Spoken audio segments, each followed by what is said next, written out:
but I swore it was you. Cause she knows what I like she's psychic. She wears your clothes. Striking to me sounds like, you know, like you're hitting someone. Filmed like this in a while. Okay, so here's an update on what's happening.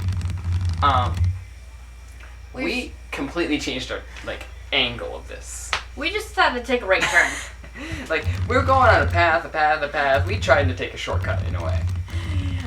But at the same time, it makes sense to do this. It does. So it makes a lot of sense. So what we were originally going to do is we were going to try and get feedback from the entire student body and interview as many students as possible.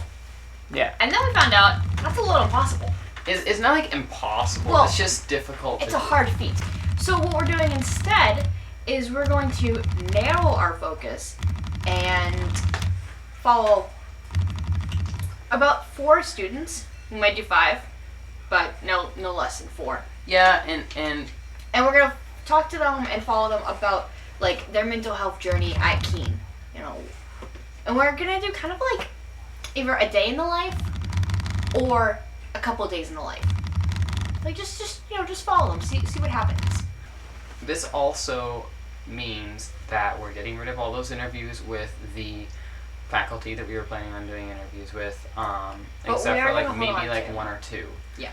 We are going to hold on to the Wellness Center. Yeah. And what we need to do out of this is our goal with this, now that we're on fewer people, get longer interviews. Have a half-hour long interview per person.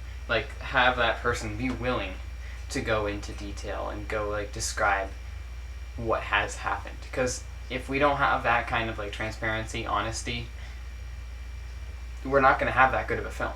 Mm-hmm. That's just being honest right there. And also to keep things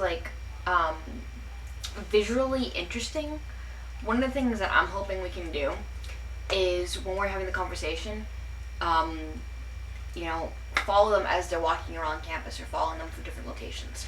Yeah, kind of like you said, a day in the life in a way, but also not being intrusive on their lives. Right. Because if there's somewhere that they don't want to go, us to go in, for example, if they want to have their bedroom off limits, well, we're not going to go in their room. But no, it's another thing where we want to keep it as unfiltered as possible, but at the same time we want to give them the respect and the feeling of comfort that they need. No matter what decision we made with what we were going to be doing, very many interviews, or we're doing this where we're focusing on 4 students, following their stories, getting more in depth. At the end of the day, it always comes down to the students' comfortability,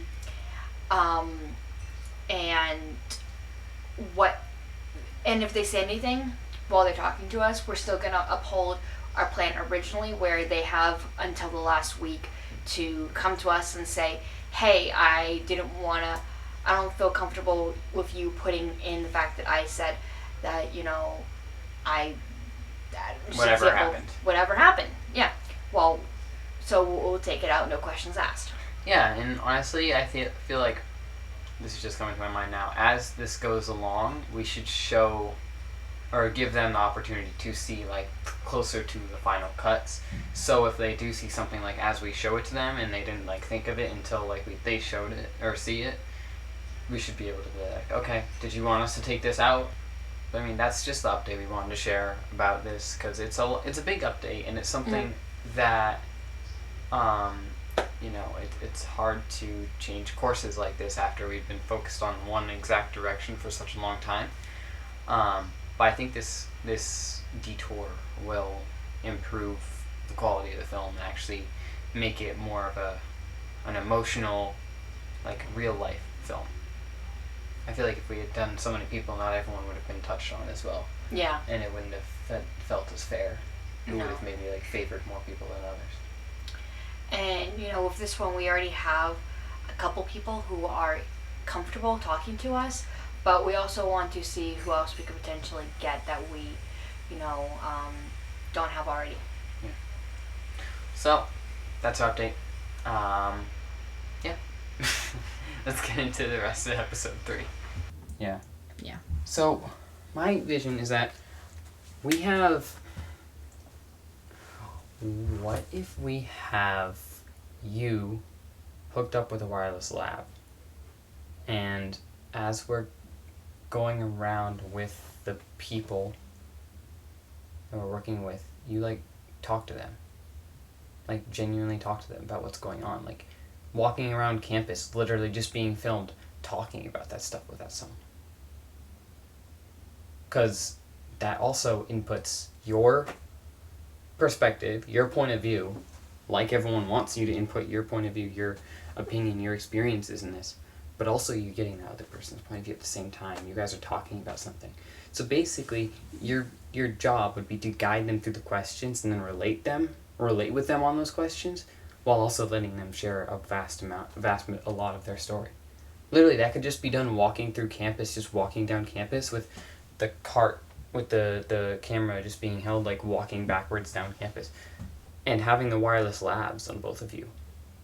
It literally could be done that easily, and honestly, it's also an opportunity for B-roll to be relating. You could have a second camera walking on the side, catching you guys just walking, like your feet or whatever it may be. I don't know. I think that it'd be great to be able to get that kind of shot, because then you have one camera, like if you're walking towards me, the camera's like right now, like as we're walking down, like Appian away, you get to see that. But at the same time, you also have a second camera on the side, like my DSLR or whatever, maybe just doing cinematic shots of like the ground or whatever may be happening. You have the whole length of the campus or whatever, streets, whatever it may be. You have the whole length of campus in order to do that.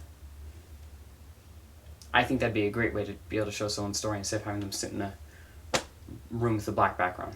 No, I think so too. I agree. Also making them feel like they're more in an open space to share stuff when there's more stuff around you. Yeah.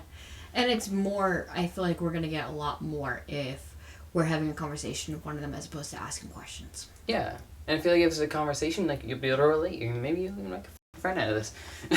Yeah. That you would be hooked up with a lab. Did you want to have the other person hooked up with a lab too? I think so. So you would need... So we'll need 2 labs.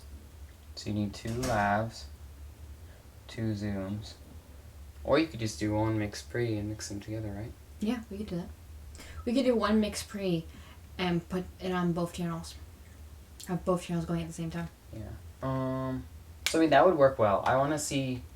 Obviously, we want to see how that works with Mike and what he thinks about that. Yeah. But I feel like that'd be a lot more of a nice way to approach it, especially for the people who are talking about their experiences. I feel like it'd be a lot more open than just them being cornered by cameras in the corner of a black room. Do you think anyone in this crew will feel jaded if we have me be on camera like this instead of one of them?